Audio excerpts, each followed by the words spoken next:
All praise, glory, and honor is most certainly due to the Most High, the God of the patriarchs Abraham, Isaac, and Jacob, and peace to you in the name of His Son Jesus. I count it truly a blessing each and every single time that I come before you to preach the word of God. Never do I count it as a light thing to do so. My name is Elisha Israel. This is my brother Austin. He'll be reading for me today. And in today's lesson, it's a continuation of the question that was asked: Are the angels of God sleeping with women? Are the angels sleeping with women? Any type of angel? And the answer, unequivocally, the answer is no. And what that was in Genesis 6, which is where you read that account that most people misinterpret, that was the first example of being unequally yoked. What does it mean to be unequally yoked? Being unequally yoked is basically going into a covenant of some type with someone who you are not in line with based on your faith, okay? So let's pick that up. We'll just read that in Genesis 6 and 1. Genesis, the 6th chapter, and verse 1. And here you see the first example of being unequally yoked. Genesis 6 and verse 1. Because one fundamental principle in the Bible, which is what we're dealing with today, is that the righteous should not marry the unrighteous. Okay? Genesis 6 and verse 1. When you're ready, brother, go ahead. And it came to pass, when men began to multiply on the face of the earth. When men began to multiply on the face of the earth, what happened? And daughters were born unto them, that the sons of God saw the daughters of men, that they were fair. And they took them wives of all which they chose. So what happened is these sons of God, and we dealt upon this with the question that was answered, that sons of God can refer to men who are righteous. And so these sons of God saw these daughters of men. These are unrighteous women. So righteous men saw unrighteous women. And one thing about it, which often catches men, is that they were fair, meaning they looked good, they were pretty, they were beautiful. So they married them. The problem was they were not righteous. Okay, so it says that the sons of God saw the daughters of men, that they were fair, and they took them wives of all which they chose. And so eventually things become bad on this earth. Okay, sin runs rampant. Let's pick it up at verse 5.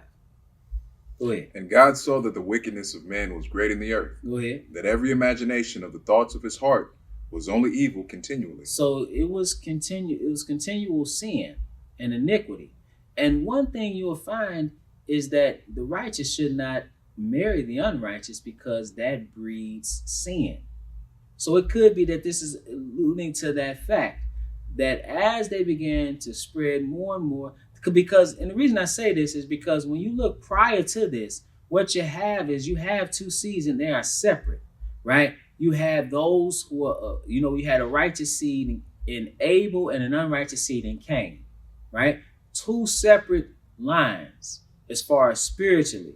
Then Abel was killed by Cain, and Seth reestablished that righteous line.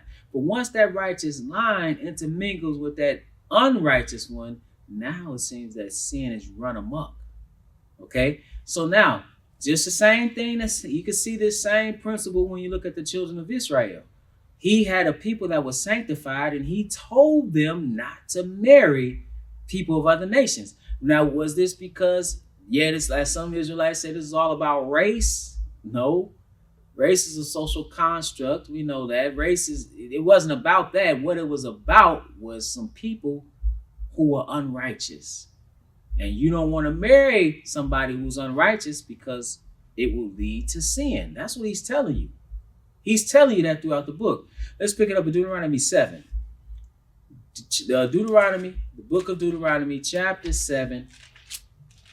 And when you get to Deuteronomy 7, we'll pick it up at verse 1. Deuteronomy 7 and verse 1. And whenever you're ready, brother, you can go ahead and read. When the Lord thy God shall bring thee into the land whither thou goest to possess it, and hath cast out many nations before thee. Go ahead. The Hittites, and the Girgashites, and the Amorites, and the Canaanites, and the Perizzites, and the Hivites, and the Jebusites, 7 nations greater and mightier than thou. Okay, so he said, listen, I'm going to bring you into this land of Canaan, the promised land. This is the promised land he told Abraham about. All right, now, when you go into this land, what should you do? Verse 2. And when the Lord thy God shall deliver them before thee, go ahead. Thou shalt smite them and utterly destroy them. Thou shalt make no covenant with them, nor show mercy unto them. So he said you should smite them and utterly destroy them and make no covenant with them. And what kind of covenant does he specify? Verse 3. Neither shalt thou make marriages with them. Mm-hmm. Thy daughter thou shalt not give unto his son. Go ahead. Nor his daughter shalt thou take unto thy son. Why? For they will turn away thy son from following me. That's why. So it goes beyond somebody's ethnicity. It's because they will turn you from the Lord. Neither shalt thou make marriages with them. Thy daughter thou shalt not give unto his son, nor his daughter shalt thou take unto thy son. For they will turn away thy son from following me. That what? That they may serve other gods. That they may serve other gods. And what did he say? Have no other gods before me. But he said, for they will turn away thy son from following me, that they may serve other gods. So, and what will happen as a consequence of your false worship? Go ahead. So will the anger of the Lord be kindled against you, and destroy thee suddenly. And the Lord will be angry with you for your false worship, and that will be your destruction. Let's keep reading. Verse 5. But thus shall ye deal with them. Ye shall destroy their altars, and break down their images, and cut down their groves, and burn their graven images with fire. Destroy all these things. But thus shall ye deal with them. Ye shall destroy their altars and break down their images and cut down their groves and burn their graven images with fire. Because if you don't, you'll be dealing with that, right? Just like you made a golden calf. But now let's pick it up at verse 6, because what are you? Verse 6. For thou art an holy people unto the Lord thy God. He said, for thou art an holy people unto the Lord thy God. Go ahead. The Lord thy God hath chosen thee to be a special people unto himself, above all people that are upon the face of the earth. So you're a sanctified people. You should not be dealing in covenants with others that are not. Let's pick it up at Joshua, the 23rd chapter. Joshua, the 23rd chapter. Joshua 23, and we'll pick it up at verse 6. Joshua 23 and verse 6. And we'll see what he says here concerning this thing. This is an appeal of Joshua. Let's see what he says concerning being unequally yoked. Joshua 23 and 6. And when you're ready, brother, go ahead and read. Be ye therefore very courageous to keep and to do all that is written in the book of the law of Moses. So he appeals unto them prior to his death that they need to stay in righteousness. Stay on the righteous path. He says, be ye therefore very courageous to keep and to do all that is written in the book of the law of Moses. That what? That he turn not aside therefrom to the right hand or to the left. Go ahead and read. That he come not among these nations, these that remain among you, neither make mention of the name of their gods, nor cause to swear by them, neither serve them, nor bow yourselves unto them. Go ahead. But cleave unto the Lord your God, as ye have done unto this day. For the Lord hath driven out from before you great nations and strong. But as for you, no man hath been able to stand before you unto this day.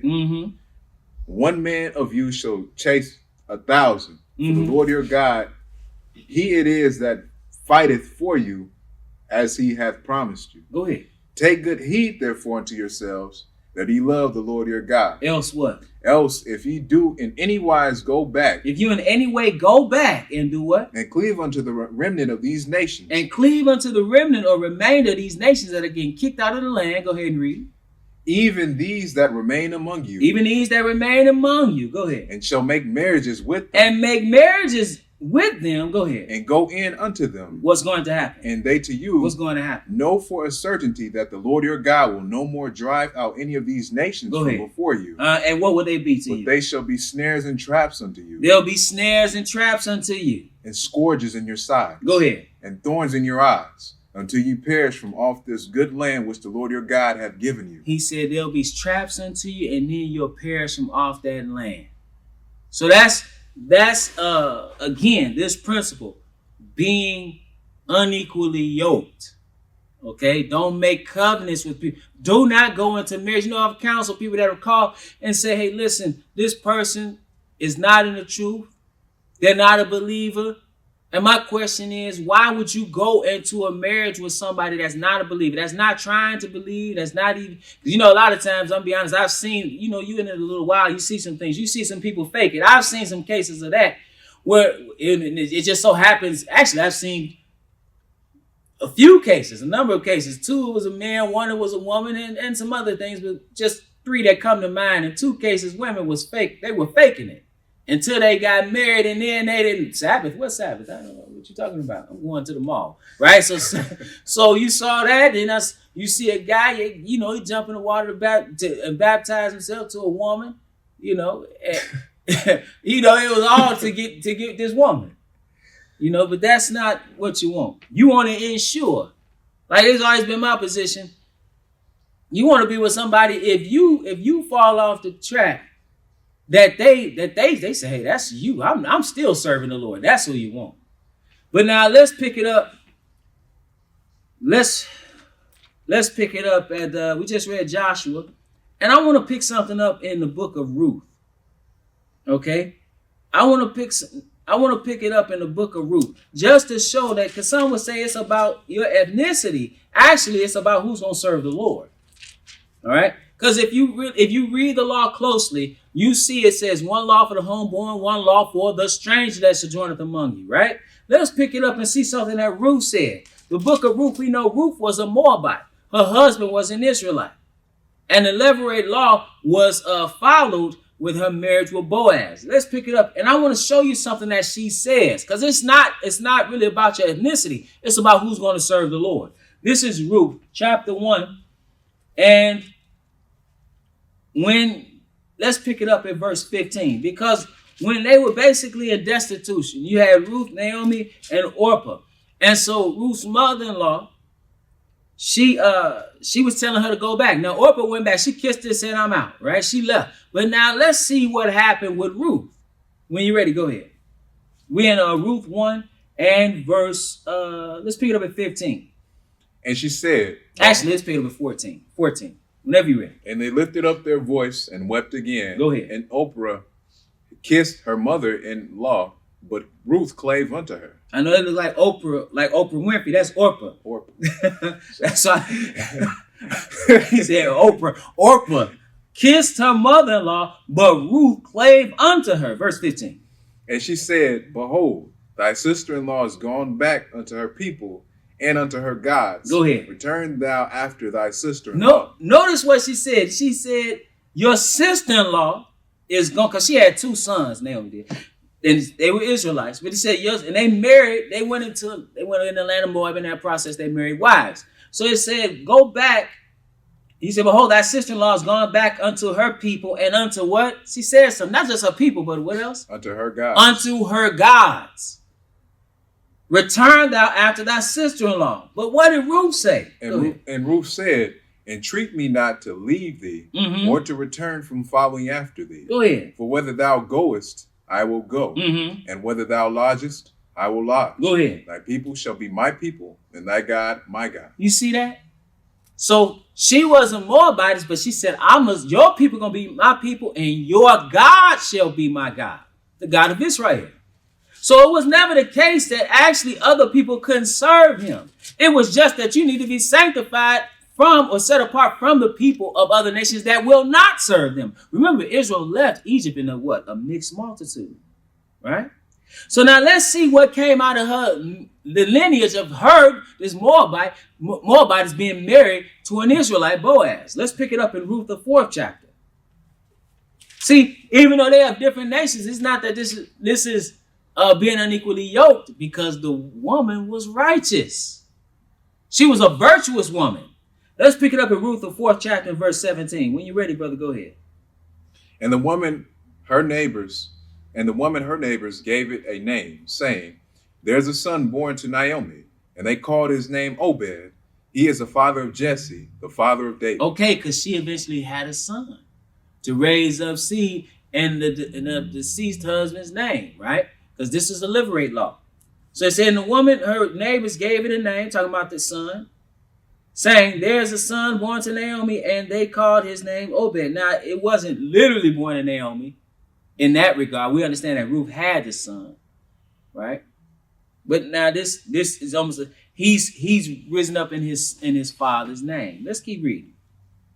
Now these are the generations of Pharez. Pharez begot Hezron, and Hezron begot Ram. Go ahead. And Ram begot Amminadab. And Amminadab begot Nishan, and Nishan begot Salmon. Go ahead. And Salmon begot Boaz, and Boaz begot Obed. And Obed begot Jesse, and Jesse begot David. The lineage of David. You see, so this was so we really have to read the Bible and go along with what it says when we're dealing with discussions like this. Because this is one where people will go to Deuteronomy 7 and apply that blanketly over all people. And that's simply just not the case necessarily. Let's go to 1 Kings. Now these marriages, again, the principle is this. Don't marry these people. 1 Kings 11th chapter. That of another nation that are worshiping falsely. 2 Kings the 11th chapter. And let's pick it up at verse 1. 2 Kings 11 and verse 1. When you're ready, good brother, you can go ahead and read. And when Adaliah, the son, the mother. 1 Kings. Yeah, if I said 2 Kings, I meant 1 Kings. 1 Kings 11 right here. Right there in verse 1. But King Solomon loved many strange women. It said, but King Solomon loved many strange women. These are foreign women. Let's keep reading. Together with the daughter of Pharaoh, women of the Moabites, Ammonites, Edomites, Zidonians, and Hittites. Go ahead. Of the nations concerning which the Lord said unto the children of Israel. What did he say to them? Ye shall not go in to them, neither shall they come in unto you. Go ahead. For surely they will turn away your heart after their gods. And see, that's the issue. And oftentimes this is left out. This is why you shouldn't deal with them. Because they will cause you to turn away from the Lord. What did Solomon do? Solomon clave unto these in love. He clave unto these women in love. Now, did he have 2 or 3 wives? How many wives did he have? He had 700 wives, princesses, and 300 concubines. He had 700 wives, princesses, and 300 concubines. It seems perhaps maybe with 1,000 spouses that Deuteronomy the 17th chapter, multiplying wives unto yourself. That doesn't mean that a king only had to have one, but maybe a harem of 1,000, maybe that was multiplication, perhaps. But nevertheless, the problem was this. It says, and his wives turned away his heart. It would have been better for him to be celibate, for him to be a self-made eunuch to have one wife. That would have all been better than to have these 1,000 wives that turn your heart from the Lord. What did Solomon do? Verse 4. For it came to pass when Solomon was old. When he was old, what happened? That his wives turned away his heart after other gods. And his heart was not perfect with the Lord his God. Go ahead. As was the heart of David his father. So no longer was his heart perfect. See, the union and marriage is so close to a person, you're pulling each other in a particular direction. And these wives pull the wisest man to ever live from God in his old age. What did Solomon begin to do? For Solomon went after Ashtoreth, the goddess of the Zidonians. Go ahead. And after Milcom, the abomination of the Ammonites. So he's going after these pagan deities. Ashtoreth, the goddess of fertility. He's dealing with Milcom, the abomination of the Ammonites, also called Molech. Okay, which is mentioned another place. As we continue to read, and we'll talk about Molech in a second. Let's keep reading. And Solomon did evil in the sight of the Lord. He did evil in the sight of the Lord. Go ahead. And went not fully after the Lord, did David his father. So now, you all about all these wives, you made all these marriages, even those that the Lord said don't marry, because they would turn your heart. That's just what he did. And now he's dealing in this false worship. What did he do? Then did Solomon build an high place for Chemosh. Go ahead. The abomination of Moab. And the hill that is before Jerusalem. Now it said, then did Solomon build a high place for Chemosh, the abomination of Moab. Now we know Ruth was a Moabitess, right? Remember, Naomi told her, she said, hey, your sister-in-law is going back to her people and her gods. One of those gods is what? Chemosh. But she said no. She said, your people will be my people, and your God will be my God. So I just want to point that out, the difference between the two when you talk about being unequally yoked. Let's pick it up. It says, in the hill before Jerusalem, and for who? And and for Molech, Go ahead. the abomination of the children of Ammon. He said, and for Molech, or Milcom, right? Also called Molech, Milcom. Molech was the god that they would sacrifice their children unto. So this is an abomination. This is wickedness. And likewise did he what? And likewise did he for all his strange wives. And for all those strange wives. Now you read about in one place where he says, of 1,000 men I found one righteous, and of 1,000 women I found none righteous. That's what Solomon said.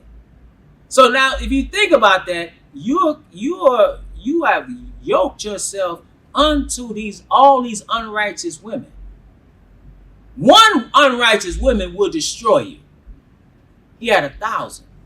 Let's pick it up at verse 9, because another principle. If you're not unequally yoked, if you make marriage as a covenant with these people, then comes the wrath of the Lord. There comes the consequence. Verse 9. Finish verse 8. Which burnt incense and sacrifice unto their gods. And the Lord was angry with Solomon, because his heart was turned from the Lord God of Israel, which had appeared unto him twice. Thank you. So it said, and likewise did he offer strange wives, which burnt incense and sacrificed unto their gods. Again, what did the Lord tell us? Have no other gods before me. But verse 9, and the Lord was angry with Solomon. See the consequence, because his heart was turned from the Lord God of Israel, which had appeared unto him twice, and had commanded him concerning this thing, that he should not go after other gods, but he kept not that which the Lord commanded. So now, what's the consequence of this? Verse 11. Wherefore the Lord said unto Solomon, for as much as this is done of thee, go ahead. And thou hast not kept my covenant and my statutes, which I have commanded thee, go ahead. I will surely rend the kingdom from thee, and will give it to thy servant. So now the kingdom is split. So so what happens if you keep reading? You'll find that it splits in his son's time. So you have Rehoboam and in the south, his son, and Jeroboam, his enemy, in the north, and eventually the kingdom splits in two. Then eventually the northern kingdom is taken off the scene in 722. Then in 586, Babylon besieges Jerusalem and takes the southern kingdom, and they come back in the days of Ezra and Nehemiah. Let's go to Nehemiah. We almost finished. Nehemiah, the 13th chapter. Nehemiah, the 13th chapter, and we'll pick it up in Nehemiah in verse chapter 13 and verse 23. Nehemiah chapter 13 and verse 23. Because here, when they were able to go back during the Persian Empire, the same Israel was engaged in the same thing. These marriages, they intermarried with these people who were not righteous, who were worshiping falsely. This was something that plagued Nehemiah's mind. Nehemiah 13 and verse 23. When you're ready, go ahead. In those days also saw I Jews that had married wives of Ashdod, go ahead, of Ammon and of Moab. And their children spake half in the speech of Ashdod, and could not speak in the Jews' language, but according to the language of each people. Go ahead. And I contended with them, and cursed them, and smote certain of them, and plucked off their hair, and made them swear by God, saying, Ye shall not give your daughters unto their sons, nor take their daughters unto your sons, go ahead, or of yourselves. And then what did he tell them? He reminded them of something. Did not Solomon, king of Israel, sin by these things? See, the beginning of the end of the kingdom was that. He said, don't do this. He contended with them. Don't marry these women. Don't marry. He said, you should not give your daughters unto their sons, nor take their daughters unto your sons. Don't marry those men. Or for yourselves. Because it was all about what? He'll take you from serving God. He said, did not Solomon, king of Israel, sin by these things? He married these women, and then what did these women do? They took him from serving the true and living God. Yet among many nations was there no king like him, who was what? Who was beloved of his God. Go ahead. And God made him king over all Israel. Nevertheless, even him did outlandish women cause to sin. That's a great message in that. The message is, it doesn't matter. You can be a servant of the Lord. Just because you're a servant of the Lord does not mean that you should marry somebody who is not a servant of the Lord, because they can cause you to sin against the Lord. Now you become the Lord's enemy. So keep that in mind when you're trying to choose a spouse. And with that, brothers and sisters, I want to remind you that we at the Household of Faith meet every Sabbath at 5925 West 25th Avenue in Gary, Indiana at 1 p.m. Central Standard Time. We live stream right here on the Israel Teach YouTube channel, as well as at www.israelteach.org. That's www.israelteach.org. ISRAELTEACH.org. If you've been edified by the ministry and would like to leave a donation, you can also go to israelteach.org and do that. 100% of the proceeds go to the work of the ministry. For all those who have done that, we are truly grateful for your donations and your contributions. And with that, brothers and sisters, it's always my prayer that you are edified.